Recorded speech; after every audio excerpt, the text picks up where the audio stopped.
जय श्री राम।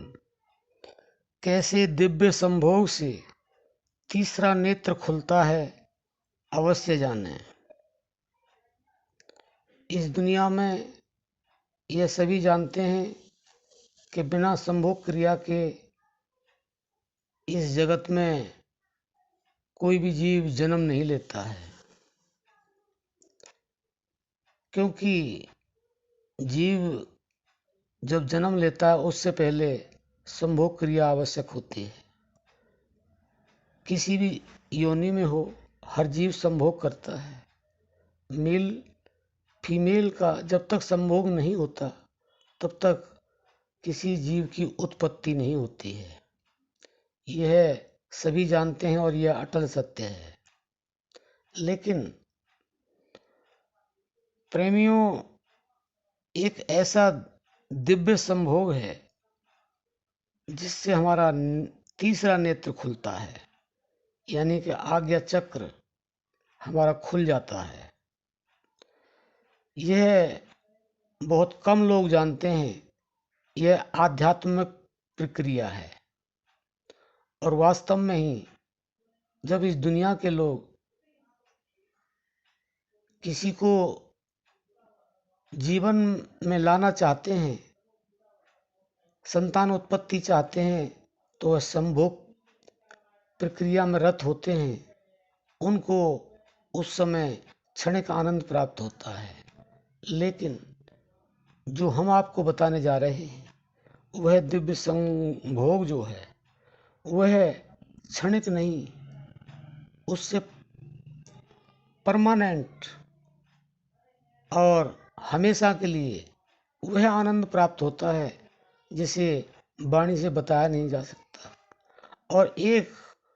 और उसकी मुख्य भूमिका है कि वह आनंद प्रतिदिन प्रति क्षण बढ़ता रहता है, घटता नहीं है।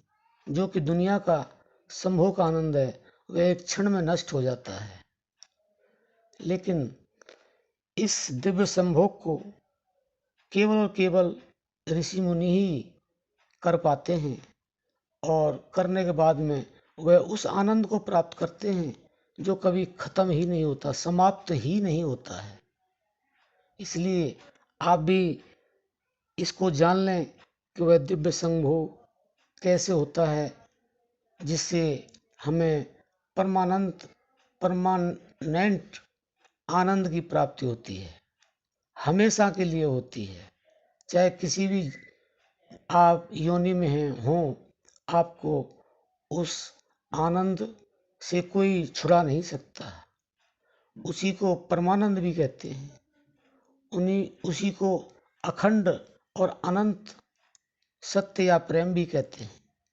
अब बात यह आती है कि हम उस संभोग क्रिया को कैसे करें।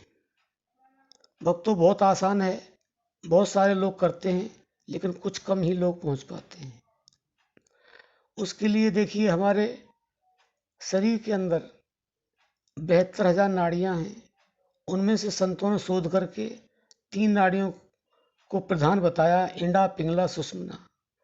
इंडा जो नाड़ी होती है उसको हम चंद्र नाड़ी भी कहते हैं, और पिंगला को हम सूर्य कहते हैं, गंगा जमुना भी कहते हैं। तो हमारी जो इंगड़ा नाड़ी है और हमारी पिंगला नाड़ी है, ये दोनों हर समय इनके द्वारा हमें श्वास हमारा आता है और जाता है। इनका अपने आप बिना किए घर्षण होता रहता है। लेकिन भूल कहाँ पर है, हम क्या नहीं समझते हैं।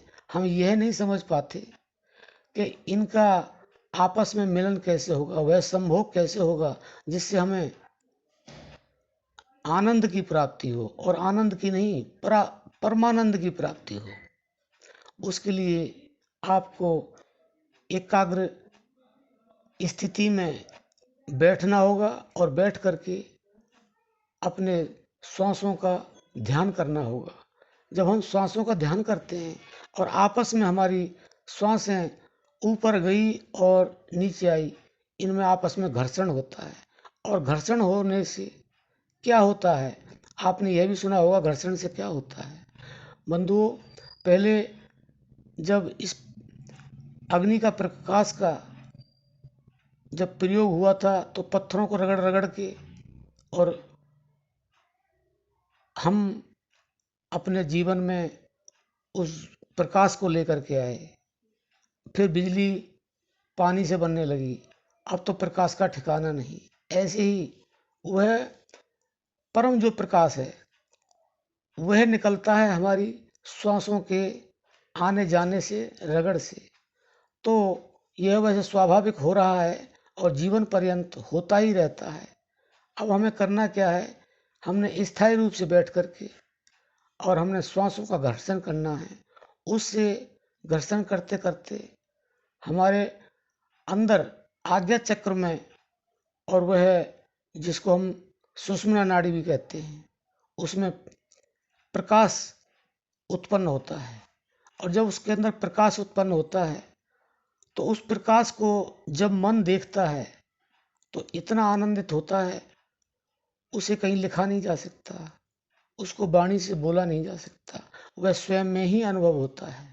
तो इसलिए अगर आप दिव्य संभोग चाहते हैं और परमानंद को प्राप्त करना चाहते हैं और परमानेंट आप उस आनंद में डूबना चाहते हैं तो आपको यह दिव्य संभोग करना ही होगा। अगर आप लगातार सांसों के घर्षण करते हुए और आज्ञा चक्र पर देखते रहेंगे, आप ध्यान लगाते रहेंगे, तो वहाँ वह श्वासों के घर्षण से, उस दिव्य संभोग से, और वह प्रकाश निकलेगा जिसको रामायण में लिखा है, परम प्रकाश रूप दिन राति, नहीं चाहिए कुछ दिया घृत वाति।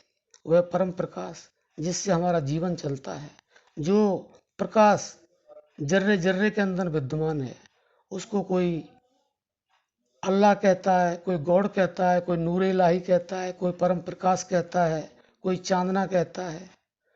वही परमात्मा है, वही ईश्वर है, वही सर्वशक्तिमान है, जिसको खोजने के लिए हमारे ऋषि मुनि पता नहीं कहाँ कहाँ क्या क्या करते हैं।